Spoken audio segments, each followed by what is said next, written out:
Pemirsa Intens Investigasi, seperti yang telah kita ketahui bersama, kabar gugatan cerai yang dialamatkan kepada Eza Gionino sontak membuat publik terbelalak. Bagaimana tidak?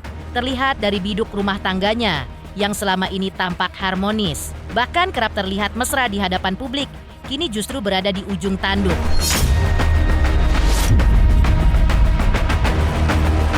Sang istri secara resmi mendaftarkan gugatan cerai ke Pengadilan Agama Cibinong, Jawa Barat. Kabarnya gugatan pun dimasukkan pertanggal 29 Agustus 2025 lalu. Lantas, respon mengejutkan apa yang datang dari Eza? Apa sebenarnya isi hati dan penjelasan Eza terkait gugatan cerai ini? Benarkah ia cukup terkejut mendengarnya? Atau sebenarnya di dalam hatinya ia sudah ikhlas melepaskan, ketimbang untuk mempertahankan biduk rumah tangganya yang kabarnya tak memiliki kecocokan tersebut? Pemirsa, bersama Intens Investigasi, kami hadirkan kabar terkini, terpercaya, dan teraktual. Tetapi sebelumnya, jangan lupa untuk like, subscribe, dan juga share channel YouTube ini.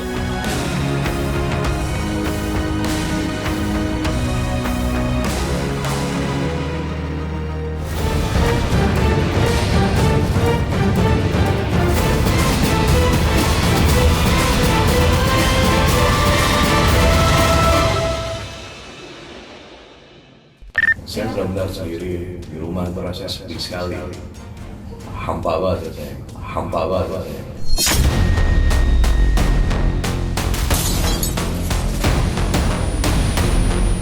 Ya pemirsa, seperti yang sudah diceritakan sebelumnya, atau terkait kabar yang baru saja menimpa biduk rumah tangga, aktor tampan Eza dengan sang istri, Meiza Aulia Korita, atau yang akrab disapa Meiza. Ada angin, tak ada hujan, tiba-tiba kabar mengejutkan itu datang dan langsung disambut tanda tanya publik. Eza Gionino dan Meiza seperti diketahui telah mengikat janji suci pernikahannya sejak 22 Juni 2018 lalu, dan dari pernikahan, pasangan ini pun telah dikaruniai 3 orang anak yang selama ini melengkapi kebahagiaan rumah tangga mereka.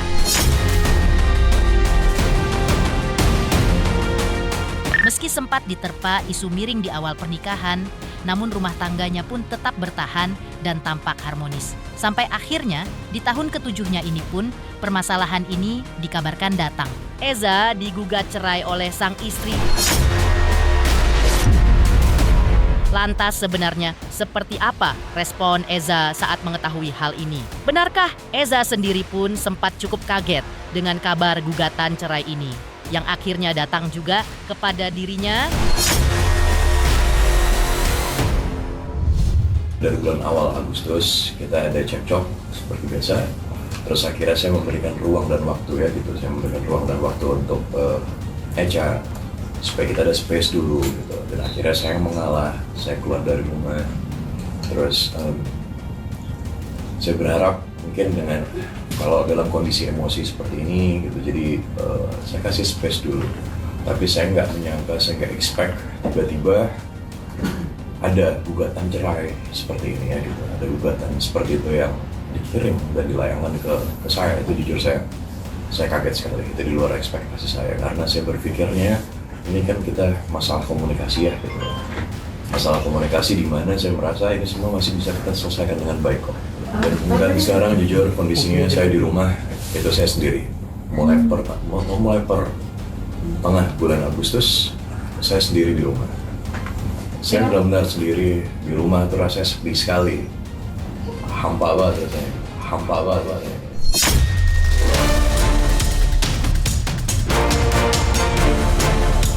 Masih terkait gugatan cerai yang dilayangkan Meiza, istri Eza Gionino, mungkin tak ada yang menyangka biduk rumah tangga sang aktor ternyata menyimpan hal yang tak banyak diketahui publik. Seperti juga diceritakan sebelumnya, Eza dari pernikahannya bersama sang istri juga telah dikaruniai 3 orang anak, hal yang tentu terkesan sangat menyayat hati dengan usia anak yang masih sangat kecil dan terancam akan kehilangan kasih sayang dari kedua orang tuanya. Lantas, seperti apa sebenarnya penjelasan Eza mengenai penyebab sang istri menggugat cerai dirinya? Bagaimana pula ia menanggapi kabar bahwa sang istri sempat berkonsultasi dengan psikolog? Dan lalu, benarkah pula ada penyebab lain yang membuat biduk rumah tangganya harus sampai di ujung perpisahan? Setahu saya selama ini sih baru ini, ya. Dan saya baru dengar juga dari pengacaranya tersebut. Saya nggak tahu sama sekali. Kalau boleh jujur, ya. Kalau boleh jujur, justru selama ini saya yang ke psikolog dan istri saya sering menemani. Karena tahun ini saya baru kehilangan ibu saya. Jadi tolong saya mohon jangan sampai saya kehilangan yang lain lagi. Saya nggak mau. Saya ucapkan memang adanya ya gitu dalam kondisi emosi ya, dalam kondisi emosi terakhir kali itu juga sebelumnya tadi saya bilang saya talak satu gitu, saya talak satu, terus itu gunanya hanya untuk ya untuk memberikan teguran ya gitu sebenarnya gitu secara Islam seperti itu dari saya pribadi, teguran gitu supaya kita sama-sama bisa introspeksi diri.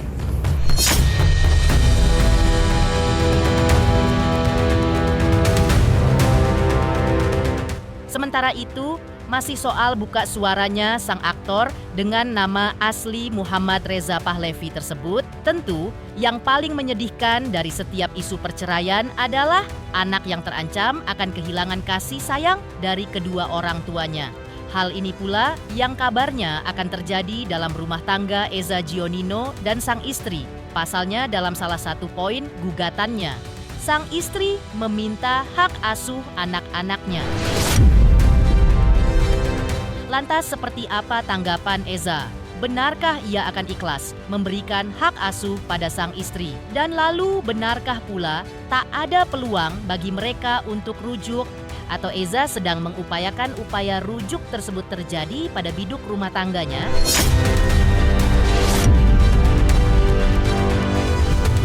Tanggal 15 Agustus, saya sudah tidak bertemu dengan istri, anak-anak saya.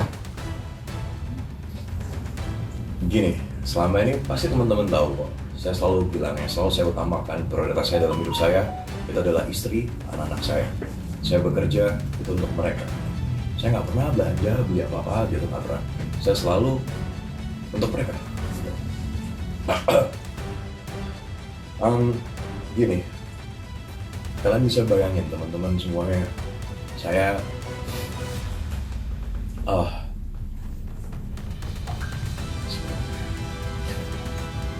yang biasa setiap hari bertemu dengan anak-anak saya, sekarang tidak. Saya biasanya tidur bersama Nicole, terutama ya, anak saya nomor 2. Sekarang kita sudah nggak tidur bareng. Saya tidak tahu mereka ada di mana. Saya sebagai seorang ayah, saya pengen sekali meluk mereka. Ya, saya ingin sekali meluk mereka, tapi tidak tercapai. Coba kalian bayangin, mungkin teman-teman semua yang udah punya anak kayak gitu, sebagai seorang ayah, bagaimana rasanya jadi saya? Bagaimana rasanya jadi saya? Saya nggak tahu. Saya pengen komunikasi, paling nggak video call. Saya pengen tahu anak saya. Jadi coba kalian bayangin gimana saya kepikiran bagaimana wajah anak-anak saya, kebingungan, nggak tahu dedinya ada di mana gitu. Terus kalau mereka bertanya dedinya di mana, saya nggak tahu jawaban mereka itu apa. Saya jujur, saya sebagai seorang ayah, saya rindu anak-anak saya, dan saya juga rindu istri saya. Jadi dalam setiap doa saya, dalam sujud saya, sama saya, saya cuma berharap, ayo, Mam, sayang, kembalilah pulang, yuk. Masalah kita komunikasikan dengan baik, yuk, kita selesaikan semuanya baik-baik. Ayo, kembali pulang, bawa anak-anak. Aku janji kok, aku bakal perbaikin semua kekurangan aku, ya, kesalahan aku bakal perbaikin semua. Saya sudah berusaha mencari ke sekolah, saya sudah berusaha juga datang ke rumah keluarga, tapi saya tidak menemukan jawaban. Dan saya tidak tahu di mana istri dan anak saya. Saya tidak tahu.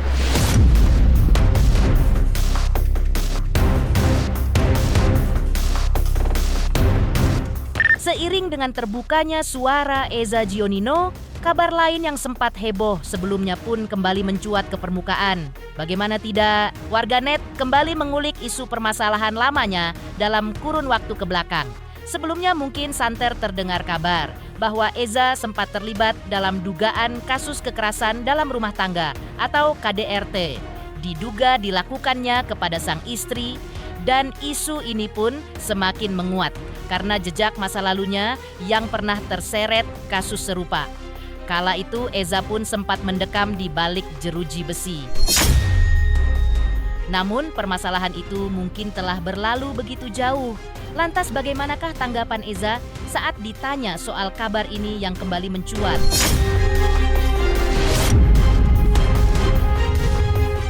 Gimana ya? Mungkin kalau ngomongin promo sinetron atau apa mungkin lebih mudah, tapi karena ini ngomongin masalah rumah tangga saya sendiri, jujur saya agak gentar ya, nafas saya agak terengah-engah. Jujur ini berat sekali karena yang saya hadapin. Mungkin pertama yang bisa saya sampaikan, saya sangat menghormati istri saya. Sayang, aku sangat hormatin kamu. Aku tahu kamu seorang ibu yang baik, ibu yang hebat ya untuk anak-anak saya. Saya sebagai figur suami, sebagai seorang ayah, saya jauh dari kata sempurna, saya akuin itu. Tapi sekarang kondisinya, kita kemarin, ya namanya juga masalah rumah tangga ya gitu. Rumah tangga itu pasti ada cekcokan gitu loh, ada selisih paham. Jadi yang saya mau juga luruskan di sini ke teman-teman semua, dengan berita yang seperti Mas Raka bilang, berita yang sangat liar di luar sana, dibilang ada KDRT lah gitu, ada pihak ketiga. Saya jelaskan dan saya tekankan itu tidak ada sama sekali, demi Allah tidak ada ya gitu loh. Demi Allah tidak ada dari saya KDRT ya, apapun itu, pihak ketiga pun juga nggak ada. Ini pure masalah kita kurang komunikasi ya, kurangnya komunikasi dengan baik. Cekcok dalam rumah tangga ibaratnya itu cuma bumbu-bumbu dalam masalah rumah tangga kita gitu. Terus kalau dibilang ini akumulasi atau apa, saya rasa mungkin semua yang berumah tangga kalau dibilang akumulasi berarti itu kan sama aja meng-flashback semua masalah yang dulu terus dijadikan satu. Itu kan saya rasa itu tidak baik ya gitu. Jadi apa yang sudah pernah terjadi masalah itu kan diperbaiki, dan seperti yang saya bilang, saya janji saya akan perbaiki semuanya gitu.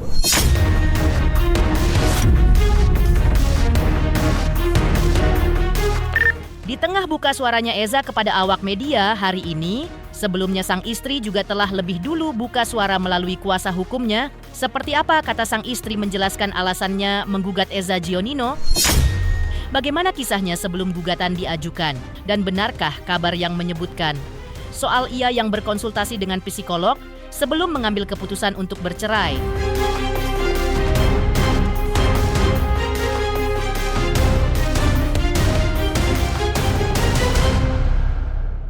Selamat untuk intens investigasi 3 juta subscriber, luar biasa sekali 3 juta.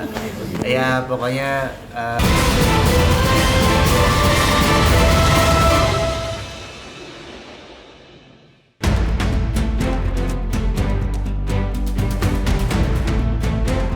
Melalui kuasa hukumnya, Randy Rumapea, Meiza juga seolah ingin mengurai bahwa permasalahan yang terjadi dalam biduk rumah tangganya seperti bisul yang akhirnya pecah, dipendam sekian lama, akhirnya berakumulasi alias menumpuk. Bahkan diceritakan pula hal ini sudah terjadi sejak awal pernikahannya dan semuanya seolah bisa dirangkum oleh sang pengacara dengan satu kalimat, yaitu memang sudah tidak adanya lagi kesesuaian atau tidak adanya keharmonisan lagi.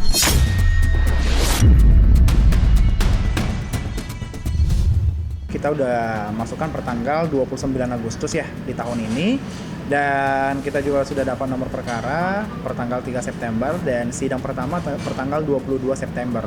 Untuk sebelum pernikahan, adapun isu-isu yang beredar di luar sana ya, itu bukan jadi penyebab sih terjadinya gugatan sekarang, karena poin-poin yang kita masukkan dalam gugatan juga adalah sepanjang pernikahan mereka selama 7 tahun ini gitu. Jadi sebelum pernikahan itu tidak masuk dalam poin juga, dan tidak ada juga isu itu. Pada intinya dari kurang lebih 7 tahun pernikahan, dari tahun 2018 sampai 2025, ini sudah bentuk akumulasi ya dari 7 tahun tersebut. Up and down lah namanya rumah tangga, sampai akhirnya dari sisi klien kami atau Mbak Echa merasa bahwa tahun ini adalah tahun yang tepat buat dia untuk mengajukan gugatan cerai, seperti itu.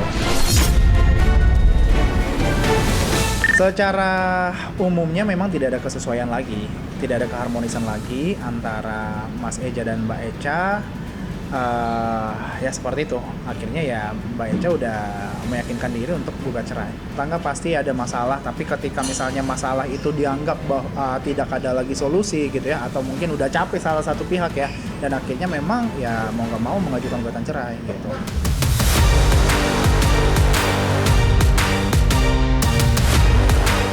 Meiza seperti diceritakan sebelumnya juga tampaknya serius dengan langkah untuk meninggalkan pria yang sudah memberikannya 3 orang anak tersebut. Menurutnya Meiza juga meminta hak asuh hingga nafkah dalam gugatannya, dan diceritakan oleh kuasa hukumnya, sang klien kini sedang berada dalam masa sulit. Pasalnya ia harus berkonsultasi dengan psikolog, terutama untuk memperbaiki kondisi psikis dan mentalnya. Menurutnya, tekanan batin pasti ada, sehingga langkah ini dianggap sebagai langkah yang tepat guna memperbaiki kondisinya. Kalau klien kami saat ini baik, sehat, hanya saja paralel memang lagi ke psikolog. Bang, ini kan tadi bisa Mungkin butuh masukan dari psikolog ya, sehingga dia ya konsul ke psikolog gitu. Namanya rumah tangga pasti ya, maksudnya kondisi-kondisi tekanan batin ini pasti ada. Namun balik lagi, karena klien kami ngerasa bahwa butuh konseling ke psikolog, maka dari itu ya klien kami sambilan ke psikolog sambil proses cerai juga. Kita tunggu nanti diagnosa dari psikolognya itu.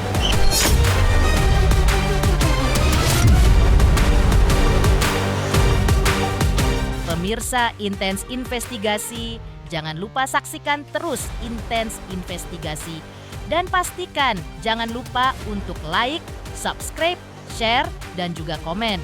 Tim redaksi Intens Investigasi juga mengucapkan banyak terima kasih kepada semua subscribers. Hingga channel Intens Investigasi kini sudah mencapai 3.600.000 subscribers.